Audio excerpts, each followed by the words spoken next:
Halo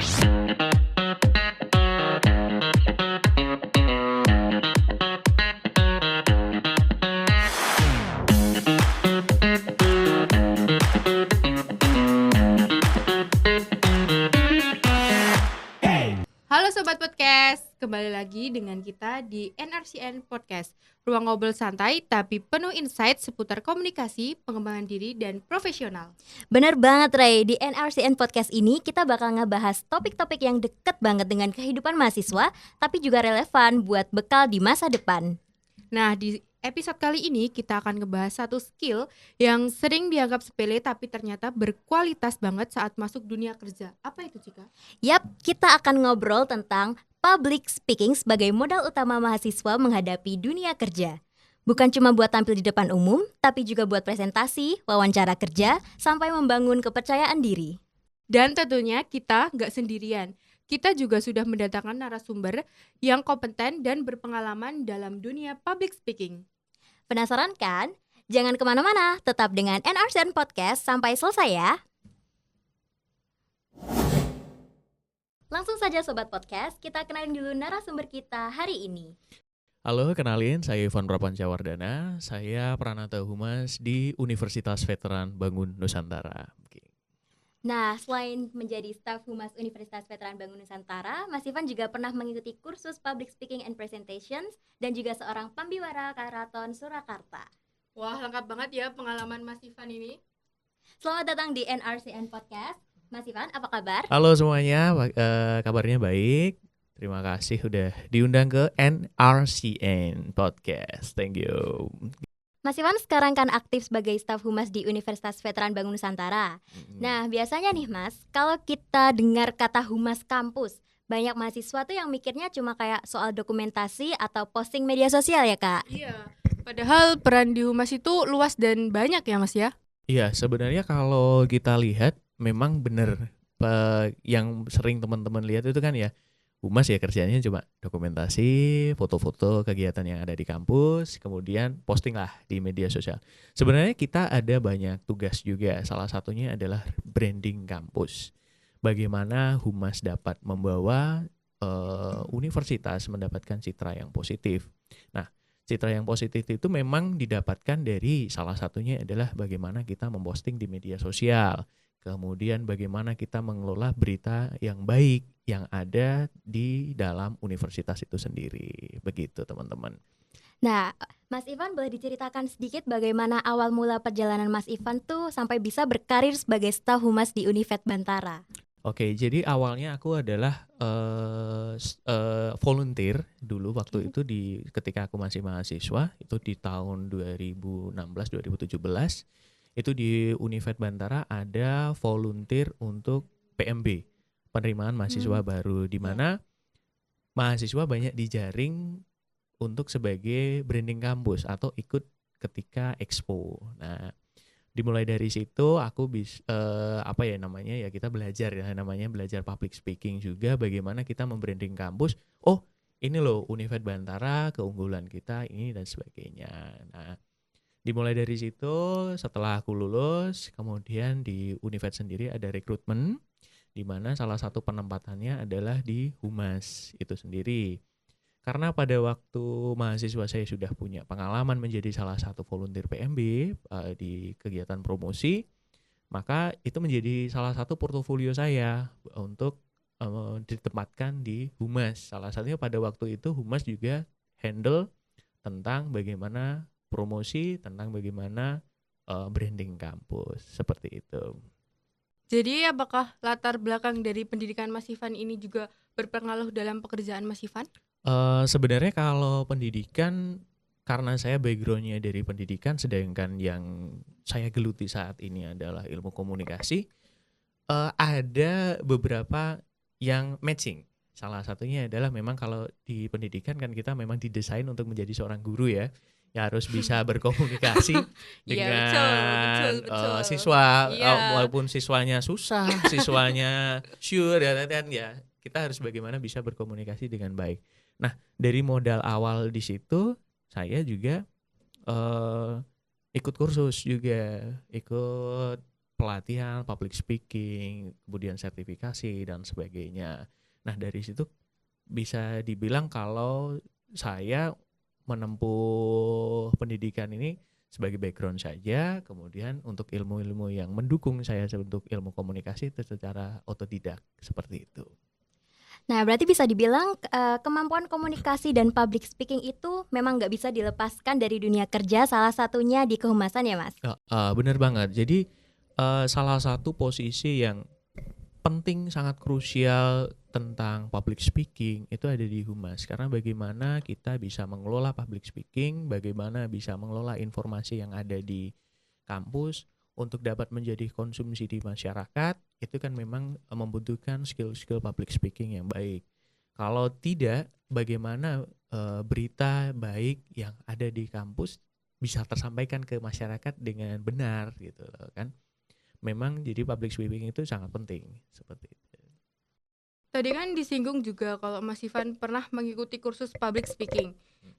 Terus Mas Ivan bisa ceritakan itu motivasinya bisa ikut itu, terus berjalannya prosesnya dan bisa masuk kursus gitu gimana? Jadi sebenarnya saya merasa bahwa ketika saya bekerja di humas, di lingkungan humas, kok ada beberapa hole atau lapis berapa ya, kayak lubang-lubang yang mungkin itu aku nggak bisa isi gitu loh dengan background pendidikanku pada waktu itu.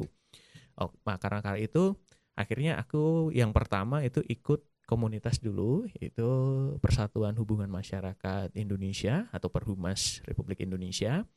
Itu sebenarnya mereka awalnya dari kayak seminar dulu, seminar public speaking, seminar kehumasan.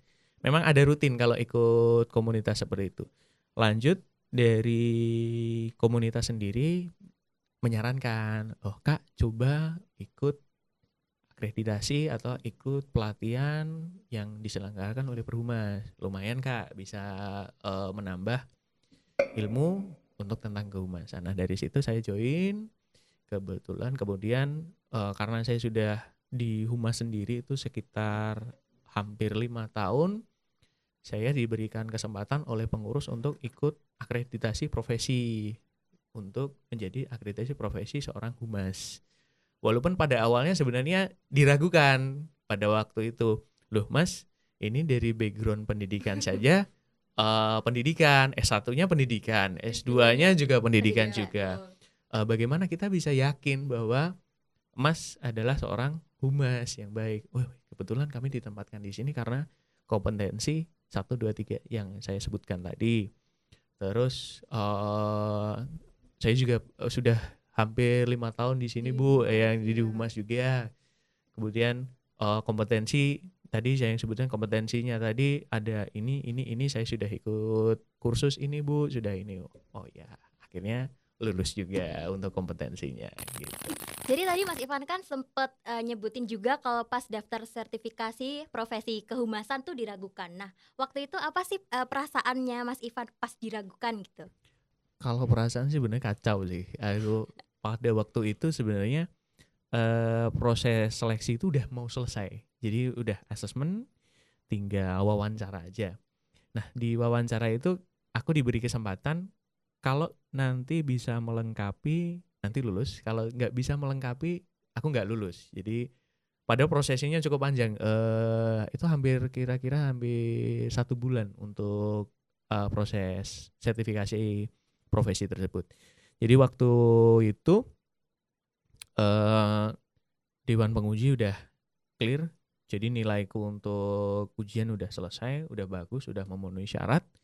Nah ketika di ujian wawancara aku dipertanyain dulu juga kan tadi, Mas ini kan dari pendidikan Mas sebenarnya dari pendidikan, kita ini kan Dewan Penguji semuanya dari ilmu komunikasi gitu. Ini gimana Mas buat approve, maksudnya buat approvement kita kalau Mas Ivan itu benar-benar berprofesi sebagai seorang humas gitu. Saya sih tahu sebenarnya Mas Ivan cuma ditempati di situ gitu. Tapi kan pasti ada kompetensinya dong gitu kan. Nah, akhirnya Dewan Penguji juga ngasih waktu kalau nggak salah antara saya diberi waktu sama pengumuman itu hanya berselang waktu 1 hari. Mas coba tolong lengkapi dokumen di mana sebagai approvement dari kita kalau Mas Ivan benar-benar di humas. Salah satunya ya surat tugas, kemudian ada surat kompetensi yang lain seperti itu. Berhasil, set lulus gitu. Aku tuh wah, ini udah pusing sebenarnya aku tuh. Udah 1 bulan, udah mau selesai, tinggal detik-detik. Kalau orang bilang kalau di polisi tinggal pantukir aja ya. Gagal dipantukir kan, aduh kecewa berat ini pasti. Kacau. Tapi waktu di tengah-tengah itu kan Mas Ivan ikut kursus atau kursus dulu? Kalau untuk sertifikasi akreditasi profesi tadi sebenarnya kita kursus dulu. Jadi mereka nggak lihat kita gitu. Kita karena memang daftarnya juga cuma nama aja kan gitu. Cuma nama aja, lulus bagus terus gitu. Pada waktu itu nilainya sesuai lah dari ekspektasi mereka. Jadi sebagai seorang humas yang udah cukup berpengalaman di umur yang 5 tahun gitu di humas sendiri. Lah ternyata di pas wawancara saya dari pendidikan Pak. Gitu. Jadi emang buat sertifikasi itu Mas Ivan ikut kursus public speakingnya itu? Sebenarnya ikut kursus terlebih dahulu, baru bisa menempuh sertifikasi tersebut. Seperti itu. Nah terus setelah mengikuti kursus pasti kan ngerasain perubahan dong ya buat dunia kerja. Nah apa aja sih perubahan yang Mas Ivan rasakan pas udah ngikutin kursus public speaking sama presentation itu? Kalau untuk yang dirasakan ketika kerja memang ilmu-ilmu yang disampaikan dari komunitas, dari asosiasi juga memang menjadi insight baru saya ketika terjun ke humas ketika menyelesaikan berbagai masalah yang ada di humas. Mungkin dari publikasi biasanya saya A, B, kemudian dari perhumas, Mas harusnya kayak gini Mas, A, B, C. Karena memang di waktu di akreditasi profesi ada studi kasus juga. Jadi setiap orang kita dikasih kasus bagaimana teman-teman dari perhumas sendiri untuk menyelesaikan sesuai style mereka gitu. Dan kita dapat insight baru di situ. Berarti public speaking itu gak cuma sekedar ngomong ya Mas, ada tekniknya juga di dalam jadi kalau public memang speaking public itu. speaking nggak hanya ngobrol doang. Jadi ketika ngomong kita juga ada teknik-tekniknya juga. Nah salah satu yang aku ingat dari salah satu mentor saya waktu itu, kalau teman-teman lagi malu, ya biasa kan kita kalau public speaking kan malu ya. Kalau ngeliatin orang kita biasanya salting. Kita ngeliatin salting. Yang kita lihat itu bukan matanya mereka, tapi jidat mereka tuh. Jidat di atas alis. Yang kita lihat tuh alis mereka. Kalau ketika kita lihat alis mereka, kita nggak akan lihat mata mereka itu mereka mau senyum kayak mau kita lihat mata aja ketika dilihat. Gimana Mbak hari ini kabarnya bagus? Nah, ini sebenarnya kita lihat jidatnya. Aku tuh lihat jidat kalian gitu. Aku nggak lihat mata kalian, jadi lihat jidat kalian. Gimana Kak hari ini kabar baik gitu. Ya jadi kan ketika public speaking mereka ketika kita face to face melihat wajah mereka nggak buang muka gimana kabarnya gitu kan. Ini narasumber di sini ya. Gimana kabar kalian? Lu orang ngapain ngomong orangnya di sini yang dilihat di sana gitu kan itu. Nah, jadi salah satunya juga kita liatin muka. Itu kan salah satu psikologi hack agar audiens itu bisa tertarik dengan apa yang kita bicarakan. Nah, kalau teman-teman malu, ya udah liatin aja di jidat mereka gitu. Kan mereka nggak tahu yang diliatin itu jidat bukan mata gitu loh. Benar. Berarti itu salah satu teknik yang sederhana ya. Sebenarnya itu teknik sederhana yang jarang banget teman-teman praktekkan. Karena memang aku ya baru tahu gitu loh. Oh, bener juga ya kalau aku ngeliatin jidat dia, gimana kabarnya gitu tuh.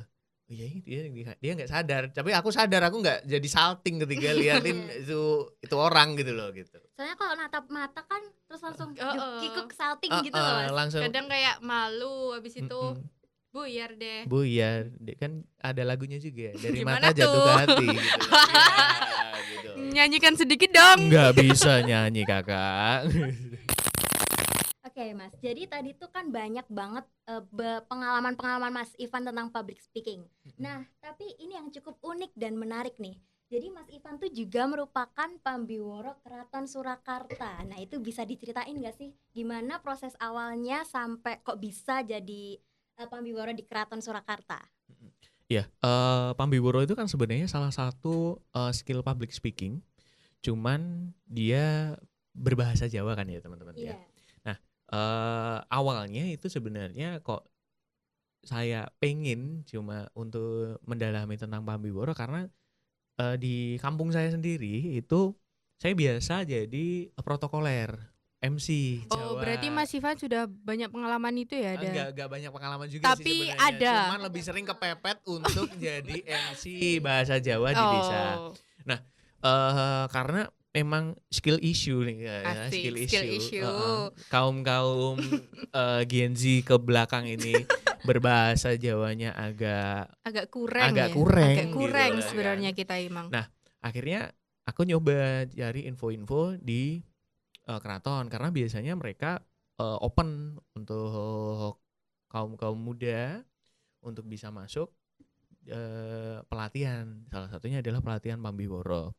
Nah, kebetulan pada waktu itu aku nyari info di Mangkunegaran karena itu paling terkenal infonya di situ. Ternyata udah tutup. Nah, selang beberapa hari aku nyari Facebook. Salah satu media informasi bapak-bapak paling update adalah gitu ya. Facebook. Ada di Facebook gitu lah kan. Ada flyer bahwa di Keraton Surakarta itu membuka kursus Pambiworo untuk segala umur. Yang nggak punya basic pada waktu itu nggak punya basic pun bisa masuk gitu loh. Bisa masuk untuk belajar Pambiworo di situ. Berarti itu buat umum bisa ya Mas berarti?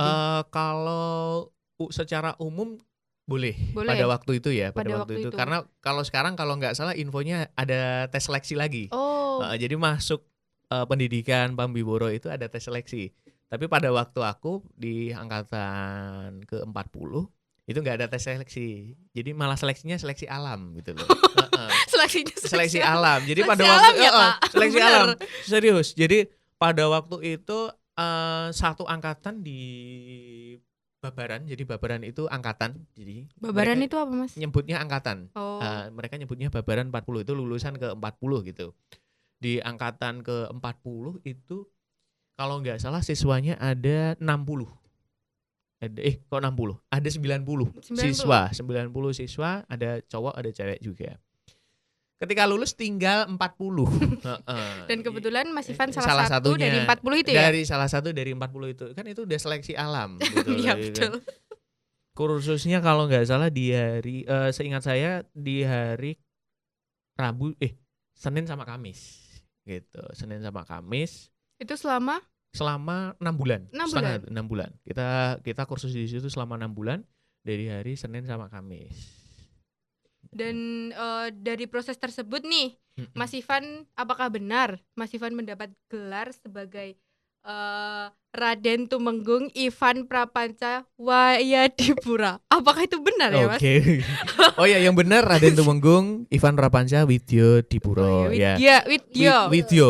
Widyo. Kalau ditulis memang Widya. Widya. Oh, Tapi iya. kalau dalam pelafalan Jawa A-nya ada Jadi titik O. O. Jadi Raden Tumenggung Ivan Prapanca Widyo Widya Dipuro. Dipuro. Iya. Itu apakah benar ya Mas? Ya, pada waktu itu aku udah 6 bulan pendidikan. Iya. Udah lulus dan teman-teman udah dapat nilai. Jadi Partisoro itu apa ya kalau bahasa Indonesianya itu kayak sertifikat Oh, ijazah iya, ya. iya. Ijazahnya nilainya bagus. Dan dari lumayan sih. Alhamdulillah. Berapa tuh spill dong? Aku lupa sih sebenarnya. Di atas Cuman aku KKM gimana? di atas KKM karena aku remedi 2 kali tuh pada waktu itu. Terima kasih atas informasinya ya Mas. Ya. Insight-nya udah gitu ya. Remedi 2 kali aja kayak gitu. Sombong banget gitu. Yang penting lulus. Yang penting lulus. Yang penting Nilai yang lulus. ketiga di atas KKM. Di atas KKM. Pada waktu itu udah dapat Partisoro atau bisa dibilang sertifikat kalau nilainya bagus gitu. Selain itu kan aku juga beberapa waktu aku aktif juga di keraton, baik di acara-acara yang nggak terlalu besar di dalam keraton. Nah, sempat, Mas, ini kan udah lulus dari sekolah Pambiworo atau sekolah MC Jawa di keraton. Mungkin nanti bisa mengusulkan Mas gitu. Mengusulkan untuk sebagai abdi dalam gitu. Oke, emang saya masuk kualifikasi Kanjeng gitu lah. Itu Darah biru. darah biru. Saya kan darah rendah, Pak gitu. Sama dong. Saya enggak ada. Masuk nih berarti soalnya. Teko iki kok dikace gue aja nimbrok ini kaget. Kameramen ini ikut nimbrung kebetulan gitu. Oke. Kebetulan enggak sama sekali hubungan di keraton. Itu enggak ada hubungannya. Enggak ada hubungan keluarga. Aku emang enggak tahu ya. Kalau orang Jawa bilang namanya kepaten obor. Kepaten obor itu aku enggak tahu silsilah kakek yang ada di atasnya lagi. Iya, Tapi kalau bapak ke kakeknya lagi aku tahu. Cuman kakek buyut ke atas aku nggak tahu gitu. Nah, karena memang nggak ada hubungan darah biru ya, karena kita golongan-golongan darah rendah. Gitu. Iya. Soalnya kan orang awam tuh taunya kalau abdi dalam keraton tuh pasti keturunan darah biru gitu. Kayak gitu. Kalau keturunan sih banyak sebenarnya. Nanti ada gelarnya tersendiri kalau keturunan dari keraton. Cuman kalau memang berprestasi, kemudian ada juga hadiah, pisungsung itu namanya, itu memang ada gelar tersendiri juga. Jadi masyarakat sipil, masyarakat biasa itu sebenarnya bisa masuk dalam kategori abdi dalam tersebut. Hanya memang spesifik untuk masuk. Salah satunya memang ada yang Pambiworo, satu itu. Kemudian ada yang karawitan, alat musik Jawa, itu memang ada juga abdi dalamnya. Dan itu enggak melulu dari golongan darah biru, dari rakyat biasa, dari masyarakat sipil itu juga bisa masuk sebenarnya. Dan itu dari berbagai macam-macam itu apakah prosesnya sama atau beda dari segi yang masuk karawitan, Pambiworo itu apakah proses masuk sebagai abdi dalamnya itu apakah beda atau sama ya Mas? Prosesnya berbeda-beda. Jadi ada yang mengawali dari magang dulu. Jadi magang di salah satu kawedanan mereka. Jadi kalau memang kawedanan mereka membawai karawitan, ya udah mereka magang dulu. Magang jadi pengrawit, namanya pengrawit ya. Iya. Magang, ikut-ikut acara gitu. Nanti lambat laun mereka bisa jadi abdi dalam tetap. Ya kalau kita bisa bilang kalau modernnya ya, manajemen trainee dulu. Masuk dulu trainee, ini anak-anak trainee nih gitu kan. Langsung jadi kartap gitu, karyawan tetap. Oke. Gitu. Sebenarnya strukturnya sama. Jadi strukturnya sama seperti itu. Nanti karyawan tetap ya udah dari newbie, terus dari trainee ya. Kok malah kayak JKT48 ya. Kayak dari trainee, dari pelatihan ya, dari magang, ya, terus jadi newbie, ya. terus jadi senior manager gitu. Asik. Hampir sama gitu. Dan Mas Ivan ini posisinya di? Posisinya masih di pupuk bawang. Enggak canda. Posisinya ada di tengah. Aku udah di tengah. Tengah itu berarti? Di level 4. Jadi di abdi dalam itu ada Mas Lurah, itu paling awal, Lurah. Terus Mas Lurah, Mas Ngabei. Mas Ngabei itu ada 2 tingkat, baru Raden Tumenggung. Raden Tumenggung itu nanti abdi dalam Bupati Anom, Bupati Muda. Gitu. Di atas saya ada Kanjeng Raden Tumenggung, itu Bupati Sepuh, sampun sepuh. Oh, berarti Mas Ivan ini masih muda. Ya. Sepertinya masih muda gitu lah gitu. Oh iya. Bupati Anom, ya Bupati gitu. Anom, iya. Jadi Mas Ivan ini kan awalnya ikut kursus yang Pambiworo itu. Jadi bisa dibilang kayak iseng-iseng berhadiah juga. Sebenarnya apa enggak iseng-iseng sih. Cari pengalaman aja. Sebenarnya aku awal memang cari pengalaman gitu, dan aku enggak mengharap bisa jadi abdi dalam di situ juga enggak gitu loh. Kalau memang saya merasa bahwa wah saya itu pengabdian untuk budaya itu masih kurang gitu loh. Tapi setelah jadi diangkat jadi abdi dalam, saya jadi banyak ngulik nih tentang keraton itu bagaimana, strukturnya bagaimana, makna-makna dari bangunan di sana itu apa aja gitu. Jadi kayak lebih sopan itu masuk ke keraton itu, enggak sembarangan kayak gitu jadinya. Selain jadi Pambiworo keraton nih, Mas Ivan juga ini ya sebagai Pambiworo orang-orang nikah itu apakah benar ya Mas ya? Wedding. Wedding ya? Wedding. Wedding. Yang Heeh, MC, itu wedding namanya MC. adat Jawa ya itu. Itu Kalau- ada di adat Jawa. Kalau di dunia wedding sendiri nyebutnya MC tradisional sama MC nasional. Nah, aku masuknya ke MC tradisional. Kalau gabut sebenarnya aku ikutan gitu loh. Tapi kalau nggak gabut, Nggak ikutan. honornya bagus, ikut join Oh, gitu. berarti itu Gas. Berarti Tergantung. tergantung Tergantung, bukan tergantung situasi dan kondisi. dan Sit- honor. Itu masuk ke kondisi Oh, ya. masuk ke kondisi Kalau ya. situasi kan masuk ke situasinya Sabtu Minggu nih tanggapan. Oke. Kondisi dari kondisi misalkan melihat kondisi keuangan saya gitu loh. Lagi ribet, oke, gas gitu loh. Kalau enggak flexing. Wah, hari ini udah ada tanggal itu Pak gitu loh. Mohon maaf sih kebetulan. Padahal gitu. itu kadang Padahal berbohong. gabut. Padahal enggak mood gitu. Nggak mood. Nggak mood. Mas Ivan ini mut-mutan juga ya ternyata. Namanya juga Gen Z gitu Oh, lah iya. ya. Oh, masih Gen Z ya? Eng- Oh eng- iya. Masih Gen masuk Z Gen Z ya? enggak sih? Enggak. Enggak Gen Z sebenarnya. itu 97. 97. Oh, Sampai hampir berarti aku Berarti hampir masih hampir, pas hampir 96 Gen Z. ya? Enggak. Spill dong, spill Oh, nih. Spill nih ya, maaf. ya, Hampir teman-teman. Gen Z berarti hampir Gen Z. Berarti darah-darahnya masih darah Gen Z, guys. Hampir soalnya. Nah, Mas Ivan itu kan jadi MC nih ya. Maksudnya bisa fleksibel bahasa Jawa, bahasa Indonesia. Kalau ngobrol gini kan enak didengar bahasa Indonesia nih, pakai bahasa Indonesia. Boleh dong dicontohin MC pas pakai bahasa Jawa tuh gimana? Gimana? Pasti ada ciri Spill khasnya kan kalau ngomong pakai bahasa Jawa. Sebenarnya kalau ngomong di MC Jawa sama Indonesia itu sebenarnya nggak ada beda ya. Karena memang intonasinya yang digunakan juga sama. Terkecuali teman-teman yang punya basic untuk dalang. Kalau mereka teman-teman basicnya udah dari dalang terlebih dahulu, mereka pasti punya cengkok-cengkok yang Indonesia ya ala dalang gitu loh. Cuman karena aku memang berangkatnya dari MC di kantor, MC yang formal, ya udah aku ya intonasiku juga Kurang lebih sama. formal, formal banget gitu. Dan Kalau ketika main di Mas intonasinya agak hebring dikit gitu loh. Wah gimana ya Mas ya? Agak belajar lagi ya.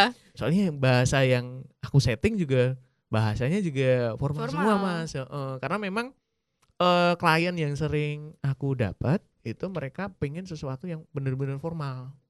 Jarang yang kalau orang bilangnya selengean gitu, jadi Iya, iya. jarang dapat gitu Itu loh. adalah kesukaan Gen Z ya. Gen Z, selengean. Bukan saya gitu. Kita berarti. Nah, kita lo Ya. aja kali. Iya, kita maksudnya.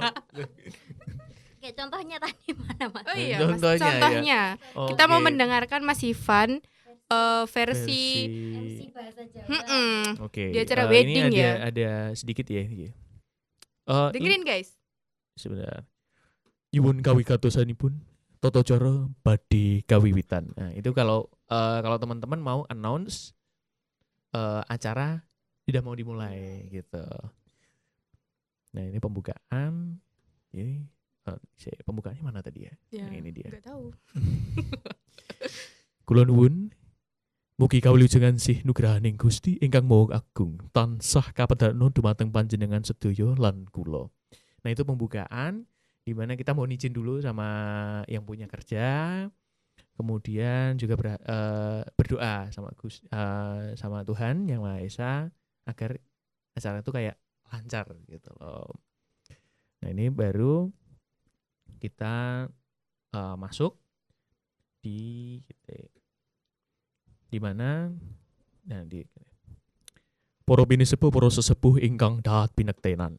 Sagunging para tamu sinedahan kakung miwah putri ingkang winantu ing pakurmatan. Itu kita memberi salam kepada seluruh tamu undangan gitu. Jadi kita menghormati dulu kan dari awal pembukaan, kemudian kita kayak sebenarnya kayak MC nasional, cuma ditranslate. Oh. Paling Tapi kok beda ya? beda. Beda, gitu. Mas. Kata-katanya akhir tuh kayak ada gemanya gitu loh, Mas. Heeh. Kayak Nggak ada mantul tahu. gitu loh Mas. Mantul kakak gitu. bisa suara seperti itu tuh ada tekniknya nggak sih Mas? Ada latihan-latihan tertentu? Kalau dari teman-teman sebenarnya lebih ke sering lihat sama denger dalang. Bagaimana mereka ketika manggung atau teman-teman Pambiboro yang lain ketika manggung juga. Itu nanti kita bisa mengimitasi suara mereka. Apakah ini sesuai style kita atau enggak gitu. Kayak Mbak Regina gitu. Kita lihat Mbak Regina kan suka nyanyi gitu kan. Anggap aja. Masya Allah, tabarakallah. Masya Allah. Masya Allah. Masya Allah. Nyanyi apa Jadi tuh? ketika suka nyanyi, tone suaraku itu sekuat kayak Birnadia nggak sih gitu loh. Ketika ya kan kita kan harus bisa mengimitasi gitu loh kan. Misal aja, Misalnya kan misal misalnya. nih, misal. Apakah jangan-jangan kayak Rosa gitu. Kita kan juga harus tahu muhasabah diri Apa namanya. ini? Tahu diri gitu Mas loh. tahu Ponidi nggak? Ponidi Nah, itu saya seperti itu kayaknya ya. teman-teman bisa share, bisa searching di YouTube Ponidi. ya. Itu katanya mirip Mbak Re gitu. Aku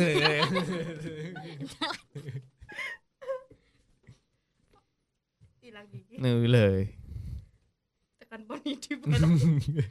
Enggak, jadi juga sudah samain, jangan sama-sama Ponidi juga dong. Maksudnya bahwa kita punya masing-masing orang itu punya tone suara sendiri-sendiri. Jadi punya tone suara yang rendah, punya suara yang tinggi. Jadi kita bisa misalkan ya tadi kan contohnya kayak Mbak Ri tadi. Mbak Ri bisa nggak kita meniru atau mengimitasi suaranya Bernadia, tinggi rendahnya gitu.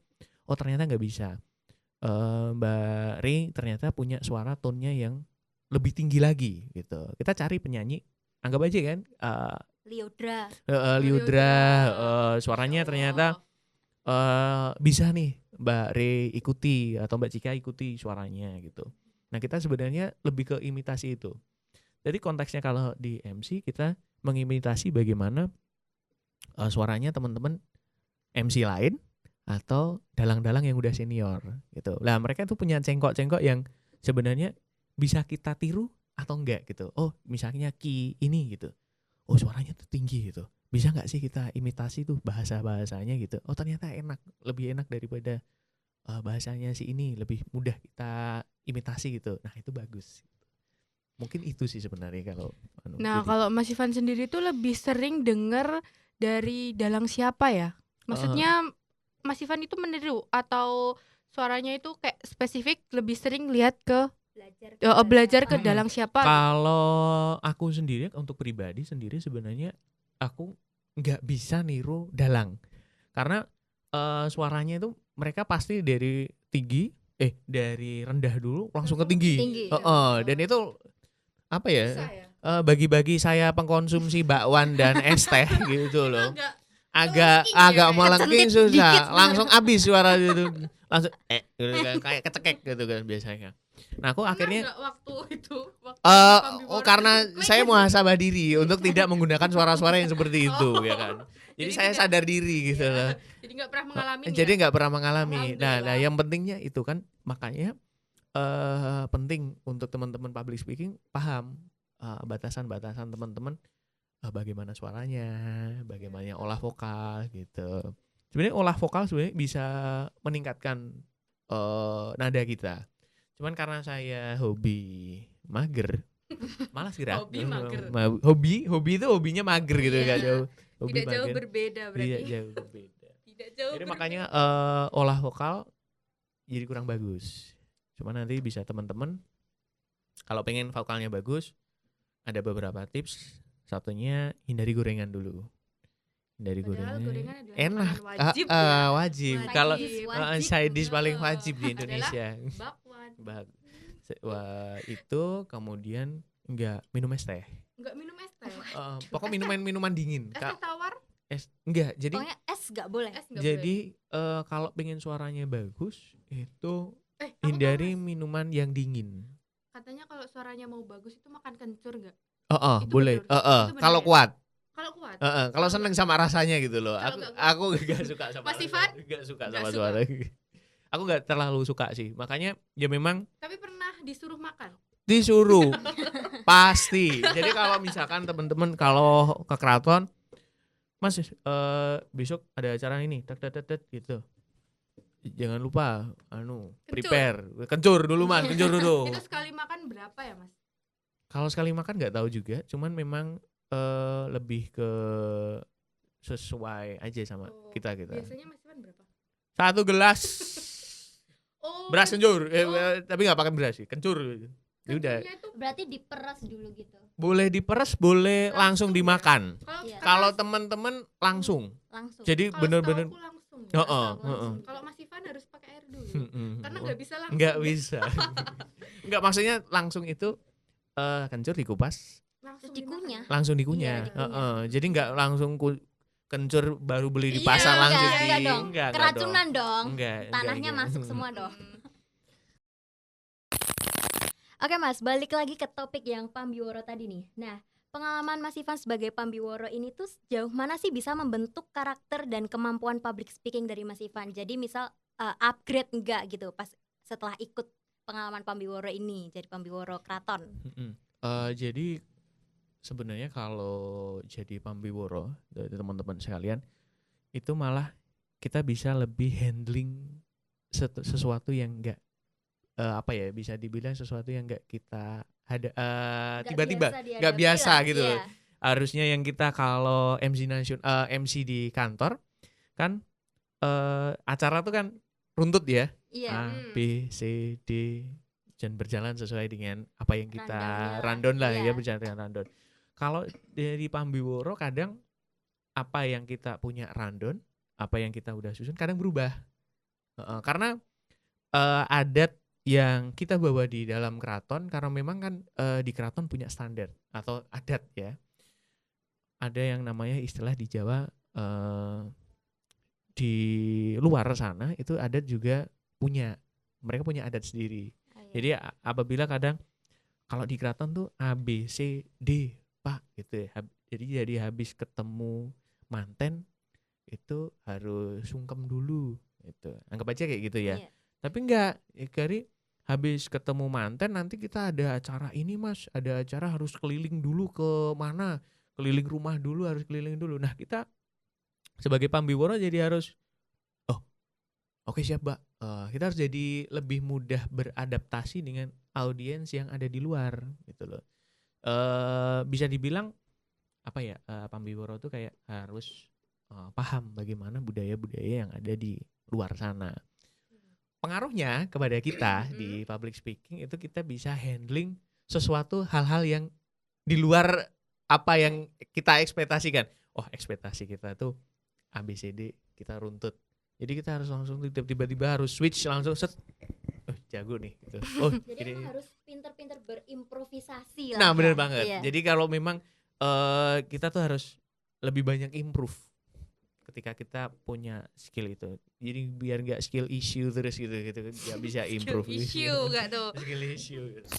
Mas Ivan, masuk di segmen ini nih, ada nggak sih tips untuk mahasiswa, yaitu tips dasar public speaking sebelum memasuki dunia kerja gitu? Menurut Mas Ivan itu tips untuk mahasiswa itu apa ya yang harus dipersiapkan sebelum mereka ini terjun di dunia kerja? Baik, jadi untuk teman-teman yang pertama untuk hal apa yang harus dikuasai sebelum public speaking adalah teman-teman harus merencanakan apa yang mau diomongin. Nah, itu hal yang paling penting ya. Jadi nggak langsung terjun itu asbun gitu, asal Harus bunyi ada aja topiknya gitu. dulu. Harus ada jadi topik harus yang dipelajari dan jadi teman-teman digali-gali. tuh harus punya apa ya?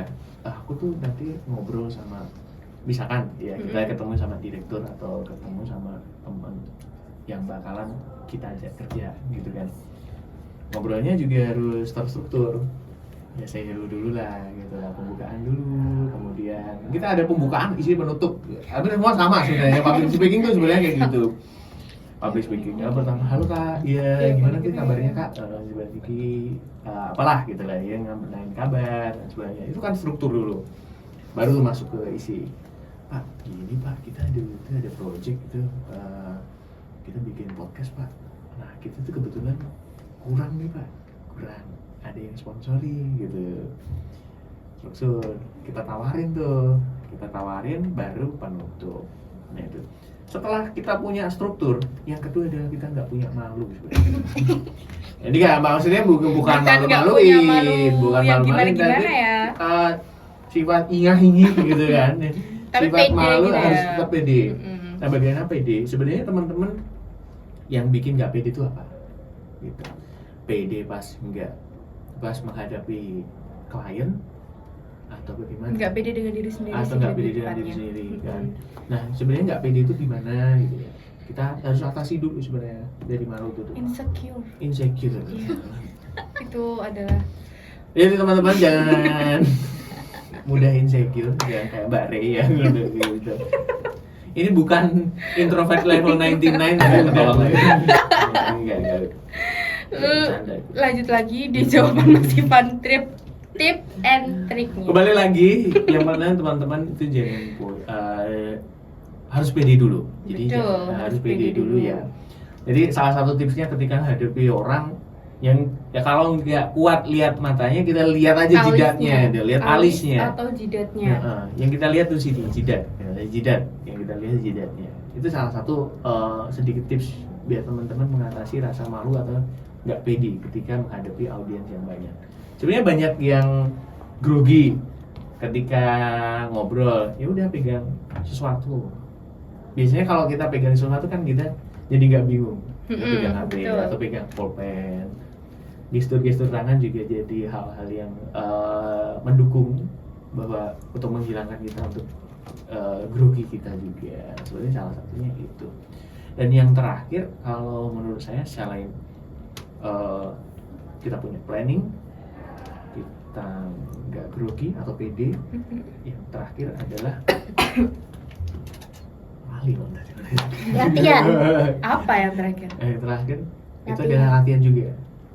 Kita ngobrol pun tetap harus latihan. Benar. Jadi salah satunya ya simulasi aja. Jadi ada simulasi kalau kita udah ketemu klien. Ya simulasinya kalau kita lagi sendirian atau sama teman juga nggak apa-apa. Misalkan Mbak Cika sama Ray, Cik, aku mau ketemu sama Pak ini nih direktur, mau jadi nggak? Aku mau latihan dulu nih. Gitu, mau ya Pak, selamat pagi Pak. Iya, sama Cika aja nggak apa-apa kan, Cika temanmu kan, Iya, dekat iya. gitu kan. Selamat pagi Pak. Iya ini terkenal nih saya Ray Pak. Iya saya dari Universitas Veteran Bangun Nusantara Pak. Saya dari ilmu komunikasi. Pak nih kebetulan Cika nanti yang evaluasi. Ray, ini kamu terlalu heboh nih, terlalu hebring nih, karena terlalu santai, bisa lebih formal dikit ya. Nah itu sebenarnya kita latihan dulu.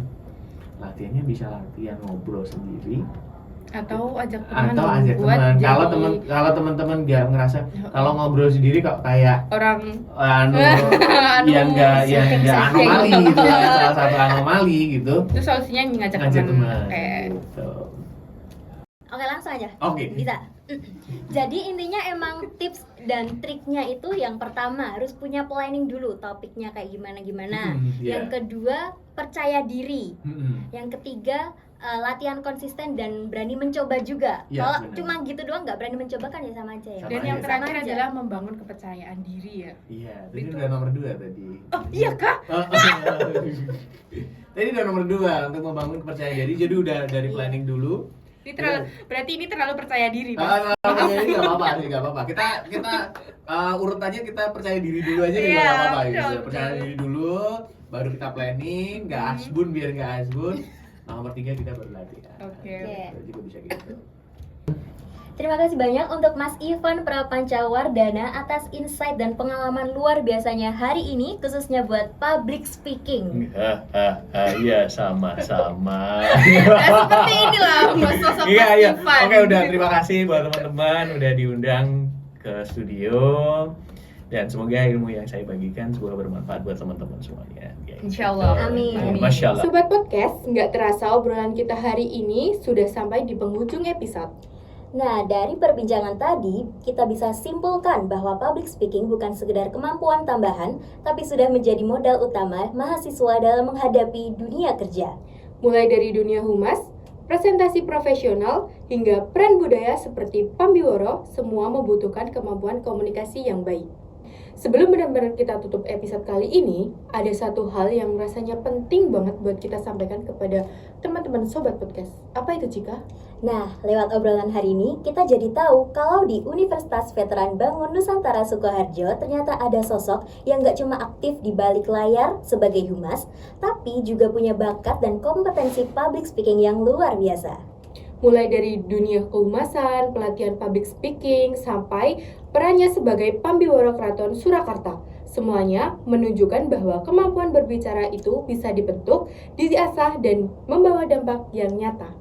Nah, kehadiran Mas Ivan juga jadi bukti bahwa lingkungan kampus bisa menjadi ruang tumbuh bagi mahasiswa dan sivitas akademika untuk mengembangkan potensi diri khususnya di bidang komunikasi. Dan semoga cerita dari Mas Ivan hari ini menjadi inspirasi buat mahasiswa Univet dan pendengar NRCN Podcast bahwa public speaking bukan sekedar bakat bawaan, tetapi skill yang bisa dipelajari dan membawa kita lebih siap menjadi di dunia kerja. Dan terima kasih juga buat Sobat Podcast yang sudah mendengarkan NRCN Podcast di episode kali ini. Jangan lupa follow, share, komen, dan tunggu episode NRCN Podcast selanjutnya dengan topik-topik menarik lainnya. Bersama kami Cika Aulia dan Regina Putri bersama NRCN Podcast, ngobrol cerdas, inspiratif, dan penuh makna.